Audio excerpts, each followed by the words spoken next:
बारे की जी फतवे मुख्तलिफ सो कोई मकरूह दी सो कोई आराम दी सो कोई मुबाह थी हो ګوره پیغمبر علیه السلام ډېر هوښیار سړی و هغه چې وایي چې اپیم دي پکې او آیس دي پکې او چرس دي پکې او ډوډه د نومونه به هغه نه اخیسته هغه قاعدې کلیې ذکر کولې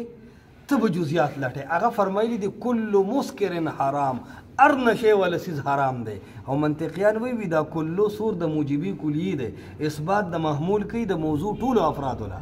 معنی دا چې په کوم شي کې نشه ده نو حرمت به هغه له ثابت دی اوس سوچ کوه چې نسوارو کې نشه شته او که نشته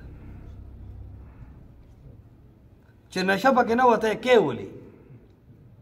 رسول الله علیه السلام کلو ټکي اور نشه دی هر کې اشاره چې ستا نسوارم حرام دی اوس یو رسول الله دی بل خو د وخت مفتیان دي ته رسول الله معنی که د وخت مفتیان معنی بس په هغې اډو جګړه نه کوو غږیږو نه ادار چا خپل زړه دی بس لکه پټو ساتئ